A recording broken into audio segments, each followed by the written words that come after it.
वो सपना टूटता हुआ उन्होंने अपने जीवन काल में देख लिया था। लेकिन बापू निराश होकर बैठने वाले व्यक्ति नहीं थे, इसलिए अपने सपने को पूरा पुनर्जीवित करने के लिए वो कार्यरत रहे होते। उसमें उनको सफलता मिलती कि नहीं वो मैं नहीं जानता, लेकिन वो हाथ पे हाथ धरे आंसू टपकाते नहीं बैठते कि मेरे सपनों का भारत टूट गया। उनको दी गई टूल किट, उनको दी गई स्क्रिप्ट के मुताबिक अदाकारी करना है, ये सारी चीज़ें बहुत सुनिश्चित तरीके से करवाई जा रही है। और उसके पीछे जिस शक्ति ने नथुराम गोडसे को भेजा बापू की हत्या करने के लिए, वही संघी विचारधारा है, वही संघी संस्था है आरएसएस। पर व्यक्ति को मार सकते हैं, विचार को नहीं मार सकते।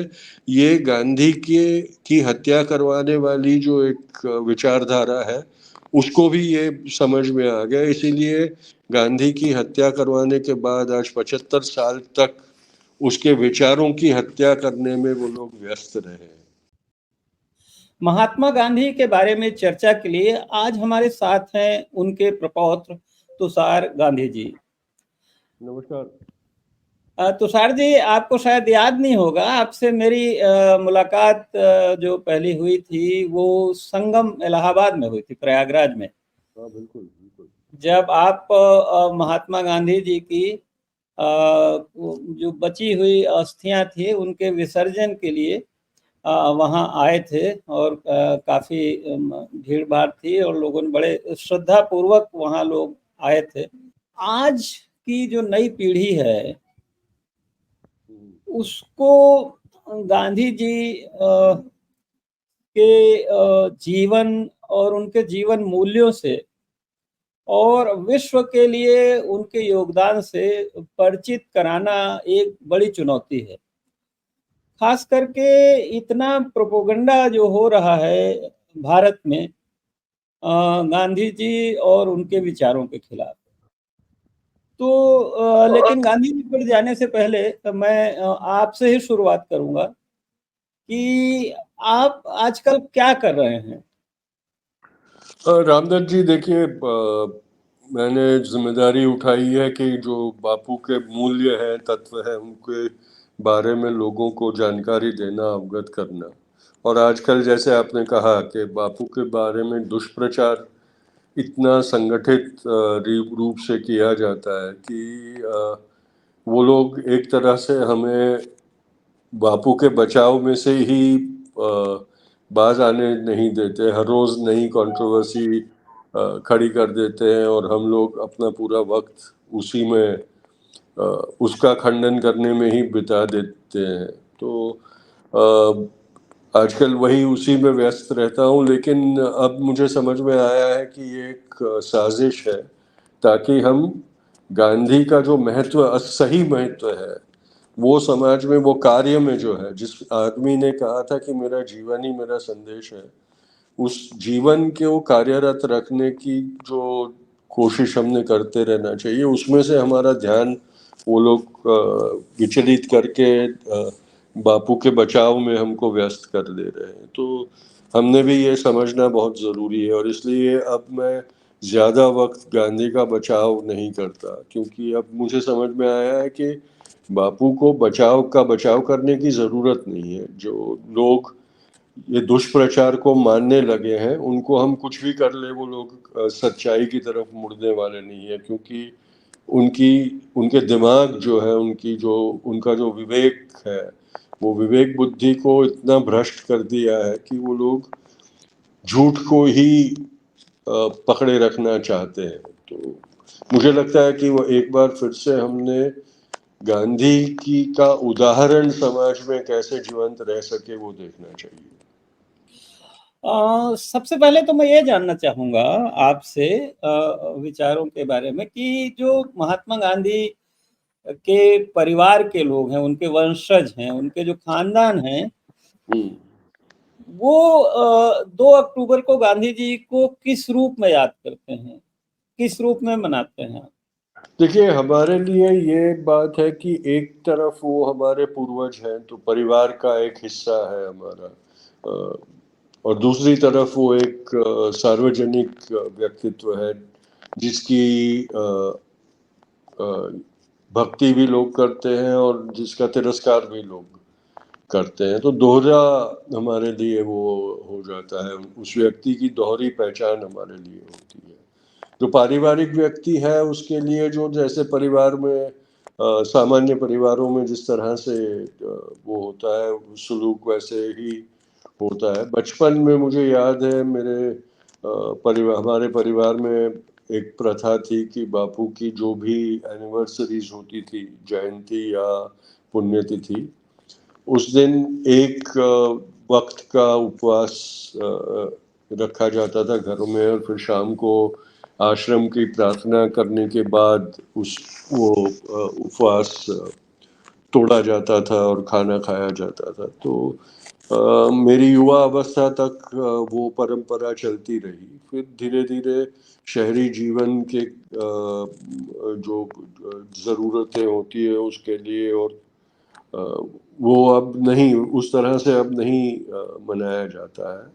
जब मैं विद्यार्थी था तो हमारी स्कूल में एक परंपरा ये थी कि उस दिन हमें छुट्टी होने के बावजूद हमें स्कूल जाना होता था, और सुबह से शाम तक जो पूरे स्कूल के का समय होता था स्कूल का चालू रहने का, उसमें हम सूत कताई करते थे पूरा दिन। और उस तरह से वो उसका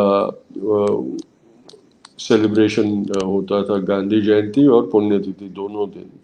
तो ये सारी परंपराएं थी, इस तरह से होता था। अब क्योंकि ज़्यादा सार्वजनिक डिमांड रहती है तो पूरा दिन कार्यक्रमों में निकल जाता है। ज़्यादातर उसमें संगोष्ठियाँ होती है या विचार विमर्श होता है या संबोधन होता है लोगों को। एक रिचुअल हो गया है गांधी जयंती का।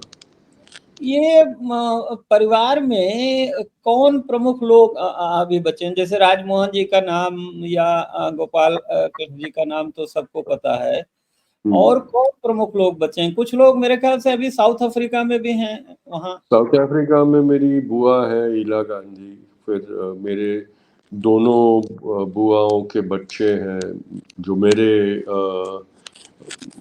मेरी जनरेशन के हैं, वो है। अगली जनरेशन के भी कुछ बच्चे हैं साउथ अफ्रीका में। हिंदुस्तान में देखे तो दो और बुआएं हैं अभी, तारा भट्टाचार्य जी और सुमित्रा कुलकर्णी। जी।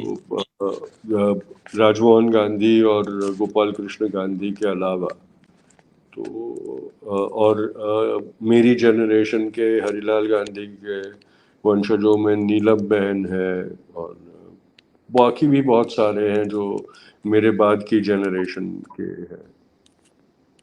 आप गांधी जी के ये कह रहे थे कि अब मेरा जो मुख्य फोकस है वो गांधी जी के विचारों, उनके जीवन दर्शन के बारे में लोगों को बताना, जागरूक करना, बजाय इसके कि जो दुष्प्रचार होता है उसका खंडन करने में अपनी एनर्जी वेस्ट करना। तो खास करके जो यंग जनरेशन है, जो नहीं जानते गांधी जी के बारे में या जो उस दुष्प्रचार से प्रभावित हैं, तो उनके लिए संक्षेप में आप बता सकते हैं कि गांधी जी के जो खास उसूल क्या थे?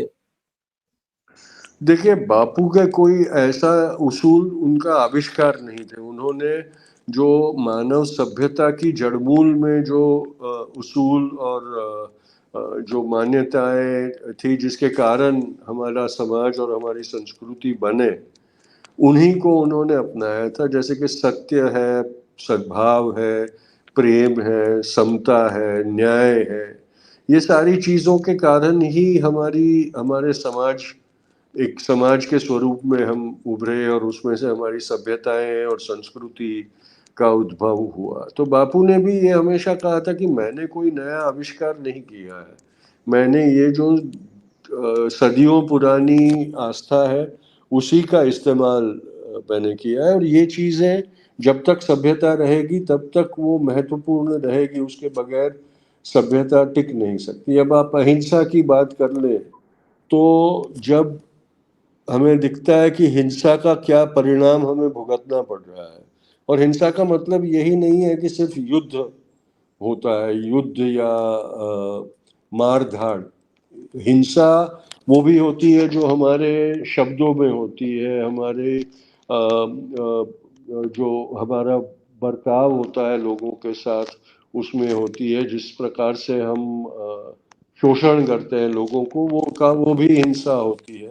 जिस तरीके से हम हमारे पर्यावरण और हमारी प्रकृति के साथ छेड़छाड़ करते हैं, वो भी एक प्रकार की हिंसा होती है। तो जब ये सारी चीजों को हम समझने लगते हैं तो हमको पता चलता है कि गांधी ने जिन चीजों का उपयोग किया, जिनका इस्तेमाल किया, वो कोई समय मर्यादित वस्तु नहीं थी। हम सब कह सकते हैं कि सत्याग्रह एक समय मर्यादित चीज थी जो सिर्फ आजादी की लड़ाई के लिए इस्तेमाल किया जाता था, लेकिन सत्याग्रह के मूल में जो तत्व थे वो सत्य और अहिंसा और समानता और आदर के थे। और वो तो कभी भी ऐसा नहीं हम कह सकते कि अब वो काल बधीन हो गए, समय बधीन हो गए हैं।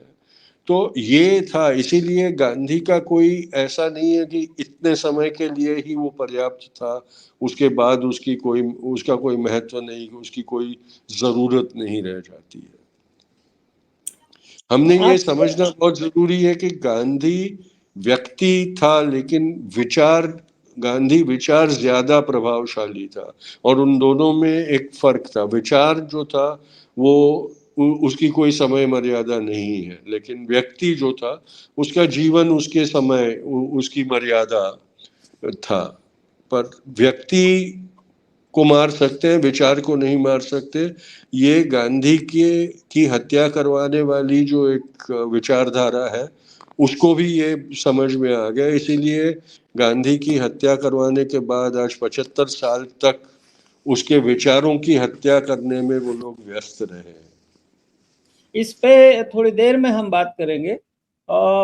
मैं समझता हूँ आपने जो गांधी जी के बताया है कि किस तरह से उन्होंने जो मानव सभ्यता है, जिन मूल्यों पर टिकी हुई है, उनको वही उनके मुख्य विचार थे। और मुझे लगता है कि उससे बड़ी चीज ये है कि भाई उन्होंने अपने जीवन में अमल किया, बजाय दूसरों को कहने से पहले उन्होंने अपने जीवन को उन मूल्यों की कसौटी पे रखा। और मैं समझता हूँ कि गांधी जी की एक जो विश्व को एक और सबसे बड़ी देन है। वैसे तो बहुत संत महात्मा मिल जाएंगे जो उन जीवन मूल्यों पर अपना जीवन जीते हैं, लेकिन समाज को में उन जीवन मूल्यों को भरने की कोशिश करना सामाजिक जीवन में, और अन्याय का प्रतिकार शांतिपूर्वक। मुझे लगता है कि जो मैं समझता हूँ कि गांधी जी का जो सबसे बड़ा हम जो उनसे आज भी प्रेरणा ले सकते हैं कि किसी भी प्रकार का अन्याय अगर कहीं भी हो रहा है तो हम शांतिपूर्वक जो है उसका प्रतिकार कर सकें। और मैं समझता हूँ कि यही एक गुण था कि जब एक अंग्रेज ने उनको वहां दक्षिण अफ्रीका में ट्रेन से फेंका, तो एक यंग वकील के नाते ये भी हो सकता था कि भाई वो उसके बाद निराश होकर चले आते, लेकिन उन्होंने उसका जो है उस कष्ट को बर्दाश्त करते हुए और वहां समाज को संगठित किया और उसका प्रतिकार किया, जिससे सत्याग्रह का अस्त्र जो है वो इजाद हुआ। तो सत्याग्रह तो मुझे लगता है कि वो भी काल बाधित नहीं है। जहां भी जिसका भी, और चाहे तानाशाह हो चाहे डेमोक्रेसी हो, कहीं भी उसका इस्तेमाल हो सकता है। ये बताइए कि दुनिया के लिए, विश्व के लिए आज जितना अस्त्र शस्त्र और हिंसा और मुनाफाखोरी जो बिजनेस मोनोपोली है, उसमें गांधी को हम कैसे एक आदर्श मान के प्रासंगिक हैं, किस रूप में गांधी को हम लेके आगे बढ़ सकते हैं, ये जो पूंजीवादी व्यवस्था है और जो राज्यों की हिंसा है उसका मुकाबला करने के देखिए, आज पूरे विश्व में एक नई मुहिम उभर रही है, जिसे कहते हैं कि सस्टेनेबल लाइफस्टाइल कि जिसको हम निभा सके, टिका सके, जो किसी को हानि ना पहुंचाती हो। ये अहिंसा का ही एक स्वरूप है। और जब जब ऐसे स्वरूपों को की ज़रूरत, ऐसी पर्यायों की ज़रूरत पड़ती है, तो उसमें गांधी कहीं ना कहीं अवतरित होते ही हैं। अन्याय के खिलाफ की लड़ाई हो, समता की लड़ाई हो, या अपने अस्तित्व को टिका रखने के लिए जो हमें अपने जीवन की आदतों में, जीवन जीने की जो एक स्टाइल हो गई, उसमें जो बदलाव करना पड़ता है, वहाँ कहीं ना कहीं किसी न किसी स्वरूप में सत्य का आग्रह तो दिखाई देता है। तो ये इसी में जो समय बाह्य गांधी नहीं हो सकते, वो हमें उसका एहसास होता रहता है। तो ये सारी चीज़ों में हमें गांधी दिखते नहीं है, लेकिन गांधी इतना उसके अंदर समाविष्ट होते हैं, या उनकी जो मेथड होती है वो इतनी समाविष्ट होती है कि ये ऐसा है कि भाई हम जब श्वास लेते हैं तो हमें ये एहसास नहीं होता कि इसमें ऑक्सीजन मिली है कि नहीं, लेकिन उसमें ऑक्सीजन मिली होती है, इसीलिए हम जिंदा रह पाते हैं। तो वैसे ही गांधी है कि वो अदृश्य है हर चीज में, लेकिन हर चीज में वो शामिल है। उसके सिवा वो चीजें टिक नहीं सकती है। और ये समझना हमारे लिए ये समझाना पड़ता है ये लोगों को। ये होता है ना कि टेकन फॉर ग्रांटेड, कि चीज है वो हम उसको मान लेते हैं, लेकिन उसको पहचानते नहीं, उसको पहचानने की जरूरत नहीं समझते। तो यही गांधी के साथ भी होता रहता है कि वो होता है इसलिए हमारा जीवन, हमारी सुरक्षा, हमारा अस्तित्व टिका हुआ होता है। लेकिन हम उसको उसकी हर चीज के साथ ये नहीं करते, एक्नॉलेजमेंट नहीं करते रहते, टेकन फॉर ग्रांटेड कर लेते। आपने जो सस्टेनेबल डेवलपमेंट की बात की, लाइफ स्टाइल की, टिकाऊ विकास, जैसे प्रकृति जो है का नुकसान न हो। आज क्लाइमेट चेंज की इतनी बात हो रही है, ये भी बात हो रही है कि दुनिया खत्म हो जाएगी जिस तरह से हम जो जीवन के पांचों तत्व हैं, मिट्टी, जल, पानी, आकाश, हवा, इस सब का जो है दोहन कर रहे हैं। मैं कहीं पढ़ रहा था कि गांधी जी वहाँ साबरमती किनारे रहते थे, पानी की कोई कमी नहीं थी, तब भी एक लोटा पानी से ही वो लेके और कुल्ला दातून करते थे। तो किस तरह से आज इतनी बात हो रही उनके जीवन में था, या जब वर्धा में उनकी कुटी बन रही थी तो किस तरह से उन्होंने जोर दिया था कि भाई ये इस पर कम से कम खर्च हो, 100 रुपए ज्यादा नहीं, और खास करके लोकल रॉ मटेरियल का इस्तेमाल किया जाए। आज जो कंक्रीट के जंगल बन रहे हैं पश्चिम की नकल में, तो वो सही है कि हमें और मैंने तो इलाहाबाद में वहाँ इंजीनियरिंग कॉलेज में गांधीयन इंजीनियरिंग भी पढ़ाई जाती थी, क्योंकि बिल्कुल गांधी ने बिल्कुल। न केवल अपने टॉयलेट सीट का आविष्कार किया, बल्कि जो आश्रम बनाए उनका भी खुद वो आविष्कार किया। तो आप बार बार ये कह रहे थे कि कह रहे हैं कि भाई कुछ लोग दुष्प्रचार कर रहे हैं गांधी जी की हत्या के बावजूद। तो ये कौन लोग हैं? संघ, आरएसएस, जो गांधी हत्या में भी शामिल था, और उसके बाद गांधी विचार की हत्या करने की जो जो एक मुहिम है उसका सूत्रधार है। इसमें कोई दो बात नहीं है। ये बहुत स्पष्ट है कि ये जो दुष्प्रचार है वो कोई ऐसा नहीं है कि किसी सरफिरे ने किया, या किसी अज्ञानी व्यक्ति ने जिसको जानकारी नहीं है उसने किया। ये बहुत सुनिश्चित तरीके से किया जाता है। इसकी एक पूरी व्यूह रचना है, इसमें सारे किरदारों को सेट किया गया है, उनको संकेत दिया जाता है कि कब उन्होंने अपना दिया हुआ अदाकारी को निभाना है, उनको दी गई टूल किट, उनको दी गई स्क्रिप्ट के मुताबिक अदाकारी करना है। ये सारी चीज़ें बहुत सुनिश्चित तरीके से करवाई जा रही है। और उसके पीछे जिस शक्ति ने नथुराम गोडसे को भेजा बापू की हत्या करने के लिए, वही संघी विचारधारा है, वही संघी संस्था है आरएसएस। लेकिन प्रधानमंत्री तो जहां भी दुनिया में जाते हैं गांधी जी की प्रतिमा पे सिर नवाते हैं, और आज भी उनके लोग जो है वो सफाई का, स्वच्छता का कार्यक्रम ले रहे हैं। तो क्या गांधी जी को उन्होंने एक तरह से झाड़ू पकड़ा दिया है और बाकी विचार छोड़ दिए हैं?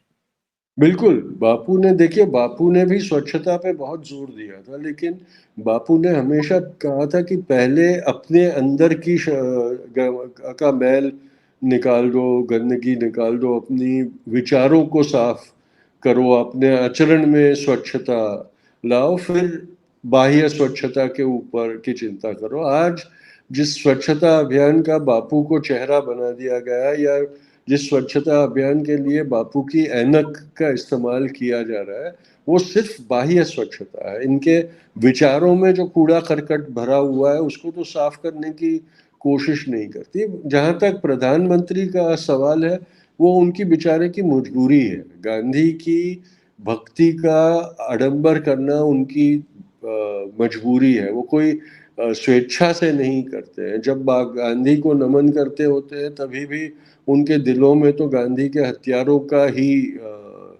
वो स्थापित होते हैं। तो हमने ये जो दंभ है उसको समझना बहुत जरूरी है। नहीं तो क्यों गांधी जी से दुश्मनी क्या है संघ की? वो तो हमेशा मतलब थी गांधी के उनके जीवंत विचारों होते में वक्त। और संघ के विचारों में क्या टकराव है, क्या दुश्मनी क्या है मतलब?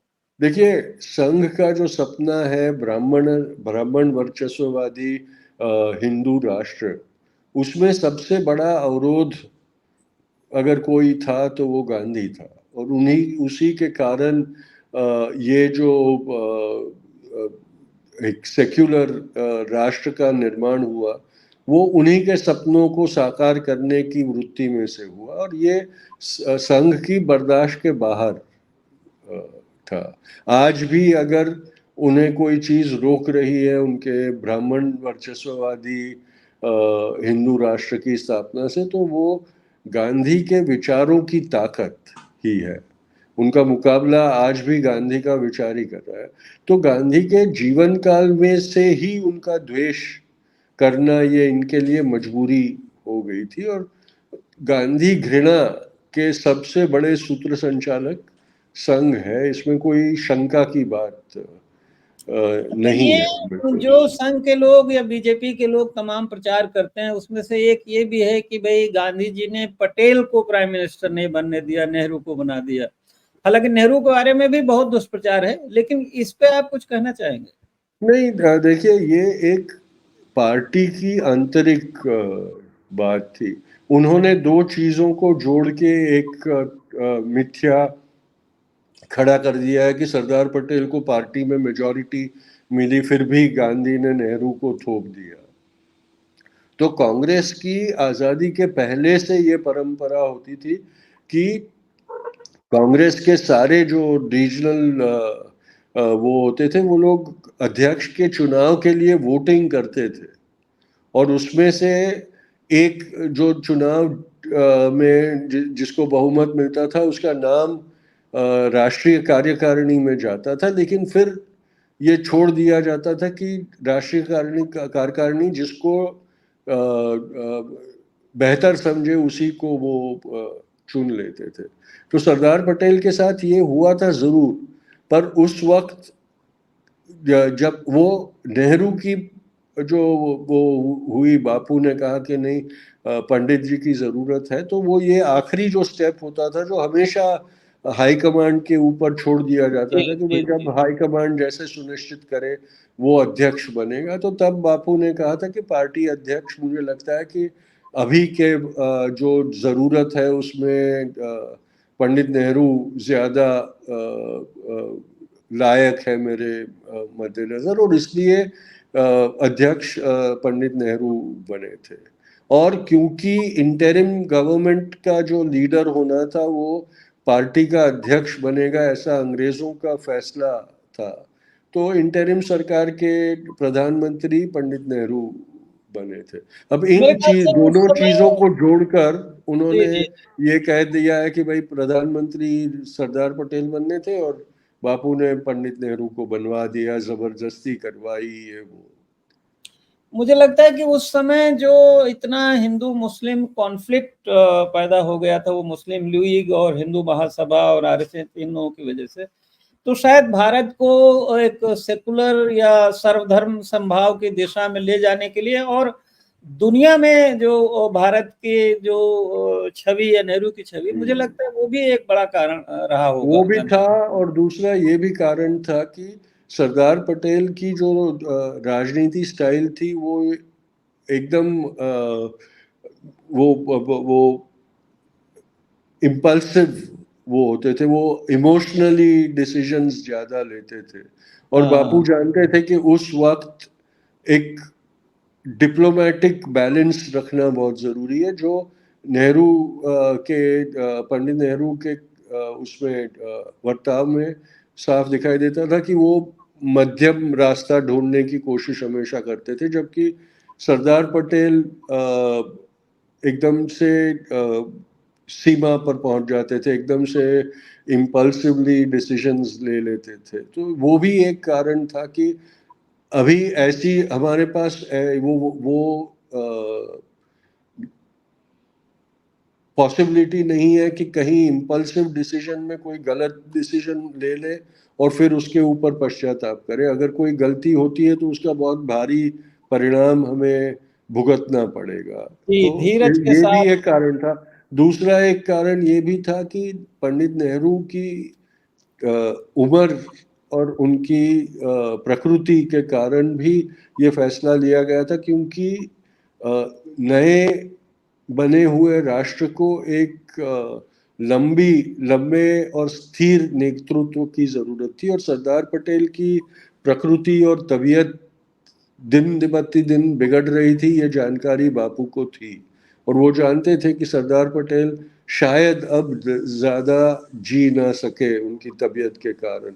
अगर आप 40 के दशक में बापू और सरदार पटेल के पत्र व्यवहार को देखें तो आप देखेंगे कि हर पत्र में सबसे पहले जो सबसे पहली बात बापू करते थे वो ये होता था, सरदार पटेल को अपनी तबीयत संभालने की वो अच्छा, अच्छा। करते थे, सुझाव करते थे। और हमेशा ये कहते थे कि आप अपनी तबीयत संभालते नहीं है, आपकी ज़रूरत भारत को है अभी, और इस तरह से आप अपनी तबीयत को बिगड़ने ना दें।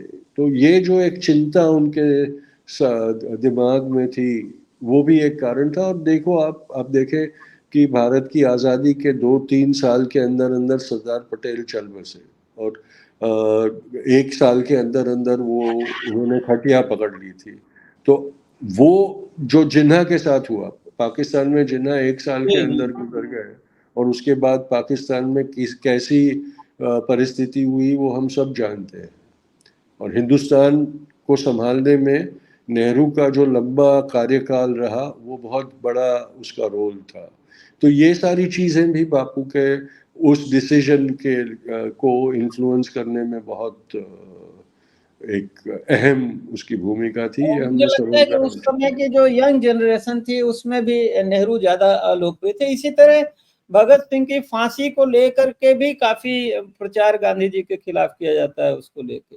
बिल्कुल बिल्कुल किया जाता है। और ये भी एक मोटिवेटेड है, क्योंकि भगत सिंह की फांसी एक इमोशनल चीज है, और उसके बारे में अगर बापू के ऊपर दोषारोपण कर दिया जाए तो लोगों में गुस्सा आ जाए, उसका वो बहुत स्वाभाविक बात है। और इसी जानकारी से उन्होंने ये मिथ्या भी लोगों के अंदर डाल दी है कि जानबूझकर बापू ने भगत सिंह को मरवा दिया अंग्रेजों के पास। अगर बापू और इरविन का पत्र व्यवहार भी हम देखें तो आप देखेंगे कि कई चिट्ठियों में बापू ने भगत सिंह की फांसी रोकने की सिफारिश और विनती अरविंद के पास की थी। और लॉर्ड अरविंद के जो सेक्रेटरी, जो बापू और अरविंद की जो गोष्ठी चल रही थी उसमें उसके चश्मदीद गवाह थे, उन्होंने अपनी जो जब मेमोयर्स लिखे थे तब भी उन्होंने जिक्र किया था कि कई बार अपनी बातों में गांधी ने इरविन को याद दिलाया था कि आप भगत सिंह को फांसी न दें, आप चाहे तो उसे आजीवन कारावास दे, आप चाहे तो लंबी सजा दे, लेकिन फांसी उसको और उसके साथियों को ना दे, क्योंकि वो होनहार बच्चे हैं और उनकी ज़रूरत हिंदुस्तान को अपने भविष्य में पड़ने वाली है।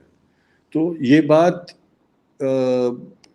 देखिए, सब लोग कहते हैं कि उन्होंने उपवास करना चाहिए था, लेकिन बापू उपवास का उपयोग ब्लैकमेल करने कभी नहीं करते थे। वो उपवास का उपयोग प्रायश्चित के रूप में हमेशा करते थे। जब भी उनको लगता था कि उनकी कोई कमजोरी के कारण ये समाज में जो दोष दिखाई दे रहा है, वो उसका कारण उनकी कोई नैतिक कमजोरी है, और उसका प्रायश्चित करने के लिए वो उपवास करते थे। तो ये कह देना कि भाई अपनी मांग पूरी करने के लिए, देखिए उन्होंने कभी हमको स्वतंत्रता दो इसलिए उपवास करता हूँ वैसा कह के कभी उपवास नहीं किया। ये कभी नहीं किया कि भाई तुम मान लेते हो मेरे उपवास के कारण तो मैं स्वतंत्रता के लिए उपवास करता हूँ, आप स्वतंत्रता नहीं देंगे तो मैं आजीवन उपवास करता रहूंगा, ऐसा कभी नहीं किया था। जी जी। और ये भी हमने समझना जरूरी है कि बापू की दया याचना से अगर भगत सिंह को क्षमा मिल जाती तो क्या वो स्वीकार करते? क्योंकि भगत सिंह ने जो अपना कार्य किया, कृत्य किया, वो ये सोच के किया था कि मेरी शहादत से मैं मेरे देश के युवाओं को एक प्रेरणा दूंगा और उनमें चेतना जगाऊंगा कि वो भी मेरे तरह शहीद होने को तैयार हो जाए। तो उन्होंने तो अपने माँ बाप ने जो क्षमा याचना करने की कोशिश की थी उसको भी नकार दिया था। तो क्या वो बापू की क्षमा याचना कबूल करते? जिसने शहीद होने का फैसला कर लिया था, वो क्या किसी भी स्वरूप में माफी कबूल करते? आई डोंट थिंक वो होता। तो जी ये जी। सब चीजें हमने समझना बहुत जरूरी है।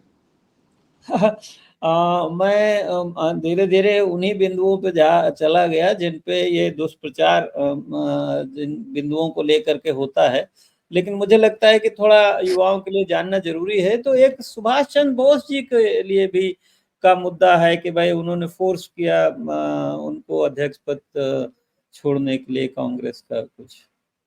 हाँ, किया, और वो स्वाभाविक था, क्योंकि जिस विचारधारा पे कांग्रेस को बापू ले गए थे और जिस विचारधारा से कांग्रेस का वो नेतृत्व कर रहे थे, सुभाष बाबू की इच्छा थी कि वो पूरा बदल दे और जी कांग्रेस की नीति बदल दे। अब ये तो आज भी होता है और हम उसे मानते कबूल भी कर लेते हैं कि अगर मैं किसी चीज में नायक हूं और मैं अपनी मंशा के तरह अपनी नीतियों के ऊपर अपने पक्ष को चलाऊंगा। अब अगर कांग्रेस में बहुमत होता, नेतृत्व के लिए बहुमत था, सुभाष बाबू को अध्यक्ष के पद की चुनाव में बहुमत मिल भी गया था, लेकिन जब बापू ने ये कहा कि नहीं, या तो तुम हमारे रास्ते पर चलो और अगर आपका रास्ता अलग है तो अलग हो जाओ। तो जब सुभाष बाबू चले गए बाहर, तो कांग्रेस के जिन लोगों ने उनको अध्यक्ष के लिए चुना था वो क्यों नहीं छोड़ के चले गए? उनकी सहमति अगर सुभाष बाबू ये के एक साथ अलग होती प्रकरण है कि तो वो सुभाष चल बाबू जाते। सेना पर मतलब एक बनाना प्लस जाके हाँ, जर्मनी जाके जिस तरह से वो मिले, तो वो भी एक गांधी जी तो उस रास्ते पे कभी नहीं जाने देते बिल्कुल, हिंदुस्तान को या बिल्कुल। कांग्रेस को। और जी इसलिए ये भी जानना जरूरी है कि बापू के फैसले के साथ कांग्रेस का बहुमत शामिल जी। था, और उन्होंने भी, और बापू की उदारता भी ये थी कि सुभाष बाबू को कभी ये नहीं कहा कि तुम ये नहीं करोगे और कांग्रेस में बैठे रहोगे। उन्होंने कहा अगर तुमको लगता है कि तुमने जो रास्ता चुना है वो सही है तो कांग्रेस से बाहर होके तुम जरूर अपने रास्ते पे चलो। और उन्होंने, सावरकर ने जिस तरीके से अंग्रेजों के साथ मिलकर सुभाष बाबू के सैन्य को हराने की रीति में अंग्रेजों का साथ दिया, वैसा बापू ने कभी अंग्रेजों का साथ नहीं दिया कि भाई मैं इंडियन नेशनल आर्मी के खिलाफ हूं तो चलो उसको हराने के लिए मैं हमारे लोगों को तुम्हारे साथ जोड़ देता हूं। उन्होंने कहा कि नहीं, हम तुम्हारे साथ कोऑपरेट नहीं करेंगे तो नहीं करेंगे, अगर आने वाले आपको हरा देते हैं तो हरा दे, हमें कोई दिक्कत नहीं है उससे। तो ये हमने समझना जरूरी है कि उन्होंने सुभाष चंद्र बोस का रास्ता आसान कर दिया कि तुम पार्टी के बाहर रह के तुमको जो करना है करो, मैं उसमें बाधा नहीं डालूंगा। आईएनए के अफसरों को जब उनके ऊपर राजद्रोह का मुकदमा ब्रिटिश सरकार चला रही थी, तो पंडित नेहरू और बाकी सबों को बापू ने ही भेजा था कि जाके उनका बचाव करो, उनको रिहा करो। और जब उनको बुलाया गया वाइसरॉय के साथ कि भाई चलो अब ट्रांसफर ऑफ पावर के बारे में बात करनी है, तो उन्होंने कहा कि बात करनी है तो सबसे पहले आईएनए के जो सैनिकों को तुमने बंदी बनाया है उनको आज़ाद कर दो, उनके ऊपर के सारे मुकदमे खारिज कर दो, फिर मैं बात करूंगा तुम्हारे साथ। तो ये आप सब भी हमने समझना बहुत जरूरी है।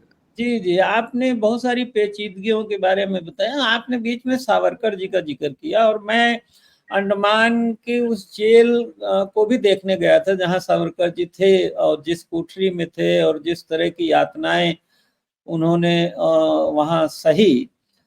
तो ये लोगों के बात गले नहीं उतरती कि फिर वो अंग्रेजों से मिल गए, क्यों मिल गए, ऐसा क्या मतलब? उनका विल तोड़ दिया अंग्रेजों ने, उनके साथ जो किया उसमें वो उनकी जो स्पिरिट थी वो टूट गई। पर आपने ये याद रखना चाहिए कि सावरकर के साथ वैसे कई सत्याग्रही थे जिन्होंने अपनी पूरी काला पानी की सजा उन्हीं यातनाओं को सहते हुए गुजारी, पर कभी अंग्रेजों के सामने घुटने नहीं टेके। उनकी रिहाई आज़ादी के बाद आज़ाद भारत की सरकार ने उनको रिहा किया, तब तक वो अंग्रेजों की हिरासत में सारी यातनाएं सहते हुए काला पानी की सजा भुगतते रहे, लेकिन उन्होंने सर नहीं झुकाया। वैसे कई कैदी काला पानी में रहे थे, सावरकर अकेले नहीं थे जिनको काला पानी की सजा दी गई थी या और उनको वो यातनाएं सहनी पड़ी थी। वो सारे जितने भी काला पानी में कैदी थे उनको सबको वो सजा भुगतनी पड़ी थी, वो यातना सहनी पड़ी थी, वो देश निकाला की पीड़ा उनको सहनी पड़ी थी। तो ये सब हमने याद रखना बहुत जरूरी है। आपका बस कुछ मिनट और लूंगा,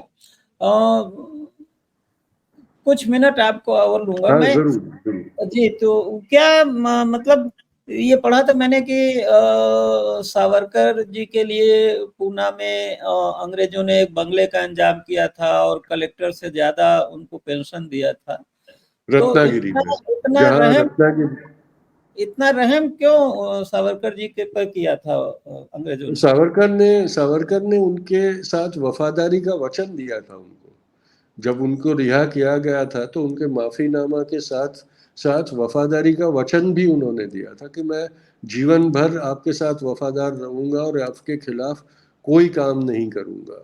तो जब वफादारी का वचन सौगंधनामा दे दिया हो तो फिर ये स्वाभाविक है कि अंग्रेज उनको उनकी रहने की व्यवस्था कर दे। जो जो घर का इंतजाम किया था वो रत्नागिरी में जी जी किया जी। गया था, क्योंकि काला पानी के बाद उनको रत्नागिरी में नजर कैद रखा गया था, जहां उनको उनके ऊपर ये रिस्ट्रिक्शन था कि वो रत्नागिरी के बाहर कहीं नहीं जा सकते। और पेंशन भी दिया था, ये भी सही और है। पेंशन उनको मरणोपरांत पेंशन की भी व्यवस्था कर दी थी, और वो व्यवस्था उस पेंशन में बढ़ोतरी के लिए बार बार सावरकर जी ने अपील भी की थी कि भाई अब इतने में मेरा गुजारा नहीं होता, अब मुझे मेरा पेंशन बढ़ा के दे दीजिए। ऐसी चिट्ठियां भी सावरकर ने अपने जीवन में अंग्रेजों से करते रहे थे वो। अच्छा, गांधी जी ने जो हिंद स्वराज में भी हिंट किया है, सावरकर जी जो उस समय लंदन में रह के कर रहे थे, तो गांधी जी का और सावरकर का मूल मतभेद किस बात पे था, किस बात से उनका, और क्यों सावरकर जी चिढ़ते थे गांधी जी से इतना? देखिए, सावरकर का की आस्था हिंसात्मक क्रांति में थी। वो जो यूरोपियन एनार्किस्ट थे उनके उनसे प्रभावित थे, और उनको लगता था कि एक खून भरी क्रांति से ही हमें आज़ादी मिल सकती है। जबकि बापू पहले से ही ये मानते थे कि अगर हमें आज़ादी चाहिए तो हमें अहिंसक क्रांति करनी पड़ेगी जो सस्टेन हम कर सकेंगे। तो वो मतभेद थे और इसके कारण जाकर उनमें विचारों का के मतभेद होना स्वाभाविक था। बहुत उनके रास्ते एकदम से अलग, दिशा अलग थी, रास्ते अलग थे। तो ये समझना बहुत नहीं जरूरी है। तो और क्या इस हद तक, हाँ, सावरकर क्या, कट्टरवादी भी थे पहले से। नहीं तो वो क्या इस हद तक दोनों के विचार अलग थे बिल्कुल कि, भिन्न थे, एकदम भिन्न थे। नहीं कि जैसा कि आरोप लगा, हालांकि बाद में सावरकर साहब बरी हो गए थे कोर्ट से, कि उनकी मतलब हत्या में वो शामिल होते, मतलब ऐसा संदेह का हाँ कारण बिल्कुल, बनता। बिल्कुल बिल्कुल, क्योंकि सावरकर ने, आप देखें तो जब भी जो भी क्रांतिकारी कदम उन्होंने उठाया उसमें हत्या ही करवाई थी। उन्होंने अंग्रेजों की हत्या करवाई, अपने से विपरीत विचारधारा के लोगों की हत्या वो करवाते थे। और एक मिलिटेंट ऑर्गेनाइजेशन वो चलाते थे जिसमें हिंसा उनकी फितरत थी। ये समझना जरूरी है, कोई गांधी हत्या से उनके दिलों में हत्या की राजनीति का जन्म नहीं हुआ था। वो पहले से हत्या की राजनीति का पुरस्कार करने वाली विचारधारा थी। तो आज भी ये जो हिंसा की विचारधारा राजनीति में चल रही है, वो सावरकर की देन आप मानते हैं? बिल्कुल बिल्कुल, और इसीलिए ये हिंसा की राजनीति करने वालों के आराध्य सावरकर है। एक सवाल आखिरी पूछना चाहूंगा कि अगर मान लीजिए बापू की हत्या नहीं होती और वो 125 साल, हालांकि बाद में वो कहने लगे थे कि मेरी अब इच्छा नहीं रही 125 साल जीने की, अगर वो हम्म। 125 साल जीते तो क्या करते? हिंदुस्तान को किधर ले जाते? देखिए, आखिरी दिनों में वो निराश बहुत हो गए थे, क्योंकि अब उन्होंने जिन सपनों का राष्ट्र निर्माण करने का सोचा था, वो सपना टूटता हुआ उन्होंने अपने जीवन काल में देख लिया था। लेकिन बापू निराश होकर बैठने वाले व्यक्ति नहीं थे, इसलिए अपने सपने को पूरा पुनर्जीवित करने के लिए वो कार्यरत रहे होते। उसमें उनको सफलता मिलती कि नहीं वो मैं नहीं जानता, लेकिन वो हाथ पे हाथ धरे आंसू टपकाते नहीं बैठते कि मेरे सपनों का भारत टूट गया करके। कहीं वो उन्होंने लिखा दुखी है कि, जरूर होते, कहीं पर उन्होंने लिखा है कि I have been fighter all my life, तो बिल्कुल मतलब वो बिल्कुल, जूझते फिर आखिरी भी। दिन तक, आखिरी दिन तक उनका इरादा दृढ़ था कि जो मैंने सोचा है वैसा राष्ट्र निर्माण करने के लिए जो भी करना पड़े वो मैं करता रहूंगा। तो अगर वो जीवंत रह जाते तो कभी हाथ में हाथ धरे या अपने आश्रम में जाके बैठ नहीं जाते। वो जहाँ जहाँ उनको वो जरूरत दिखती वहाँ वहाँ समाज में कार्यरत रहते और जो बिगड़ रहा था उसको सुधारने की कोशिश करते रहते। पाकिस्तान जाने की बात भी उन्होंने की थी। बिल्कुल, वो तो चाह रहे थे कि फरवरी में ही वो पाकिस्तान के लिए रवाना हो जाए और वहाँ प्यार का संदेशा अपना लेके चले और दिलों की दूरी मिटाने की कोशिश करे। वो चाहते थे कि जैसे यहाँ मुस्लिम सुरक्षित हैं, महफूज, वैसे वहाँ हिंदू भी सुरक्षित रहे, ऐसा वो बिल्कुल अपील करने जाने वाले थे। माहौल। बिल्कुल बिल्कुल एक बिल्कुल। सवाल मेरा छूट गया, अगर आपके पास 2 मिनट का वक्त हो तो। जी, जो गांधी जी के खिलाफ तमाम प्रचार हुआ, उसमें अंबेडकरवादी भी हैं, संघ के अलावा बिल्कुल अंबेडकरवादी भी हैं। बिल्कुल बिल्कुल तो जबकि अंबेडकर जी ने खुद कहा था कि भाई जितना मैं उम्मीद करता था, जितना मैंने मांगा था अंग्रेजों से, उससे ज्यादा पुनः पैक्ट में गांधी जी ने हमें दिलाया, जो उस समय दलित थे। तो बिल्कुल थोड़ा सा, और बाद में गांधी जी की ही मुझे लगता है कि प्रेरणा से अंबेडकर जी को संविधान सभा में लाके फिर कानून मंत्री बनाया गया। तो इसके बावजूद अंबेडकर वादियों के मन में इस तरह का भ्रम क्यों है कि गांधी और अंबेडकर को, मैं समझता हूँ गांधी और अंबेडकर एक दूसरे के पूरक थे, लेकिन वो इस तरह से एक दूसरे के विरोधी क्यों, और खास करके जो काशीराम मायावती की राजनीति रही है। देखिए, उनकी जो राजनीति है वो दलितों के शोषण की ही राजनीति है। उन्होंने दलितों के उद्धार की राजनीति कभी नहीं की है। एक तरीके से अपनी राजनीति को शक्तिशाली करने के लिए उन्होंने दलितों के साथ वही व्यवहार किया है जो सवर्णों ने दलितों के साथ किया है।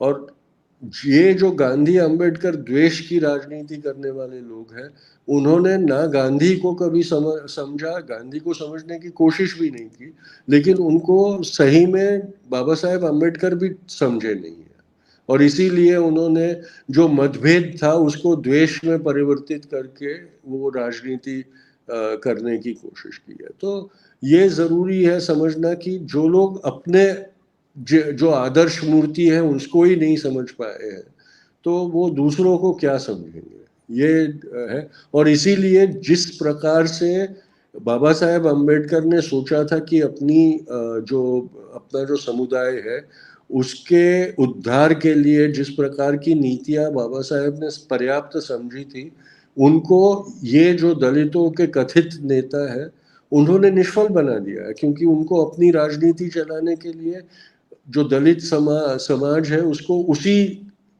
लेवल पर अटकाए रखना जरूरी है, अनिवार्य हो जाता है। क्योंकि अगर उनका उद्धार होके जो सपना बाबा साहेब ने देखा था वैसे वो लोग हो जाए और एक समता पूर्ण समाज की स्थापना हो जाए, तो इनकी राजनीति खत्म हो जाएगी। इसलिए ये हमने समझना बहुत जरूरी है कि जब राजनीति आ जाती है तो उसमें फिर सेवा का भाव नहीं रहता, उसमें स्वयं सेवा बन जाती है। तो जो ये कथित दलित नेता है वो दलितों में जो ब्राह्मण बन गए हैं वो है।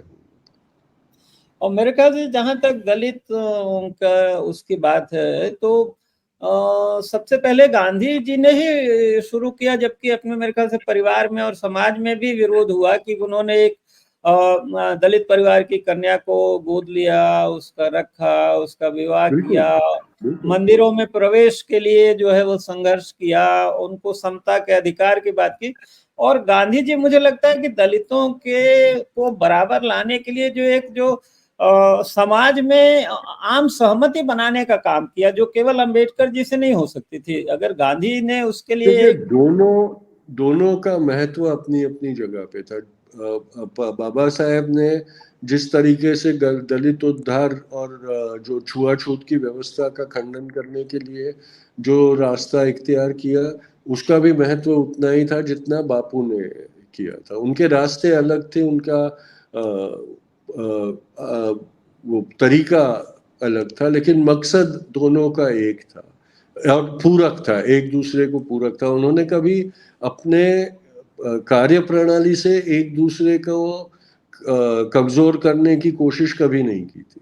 उन्होंने ये समझा था कि हाँ, वो भी वही कर रहा है जो मैं करना चाहता हूँ, और उसको उतना ही अधिकार है कि अपने तरीके से वो उसे करे। तो ये हमने समझना, ये जो द्वेष का प्रचार है वो केवल अपनी राजनीतिक ताकत को बरकरार रखने के लिए प्रयोग किया जाता है, उसमें कोई सातत्य नहीं है।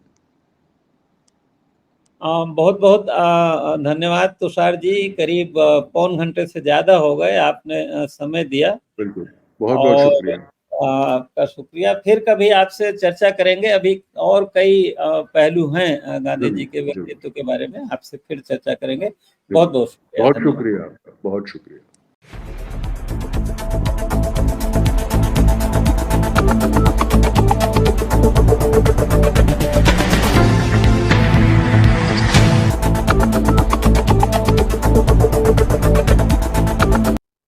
नमस्कार मित्रों, मैं हूं कुमार भवेश चंद और आप देख रहे हैं द इंडियन।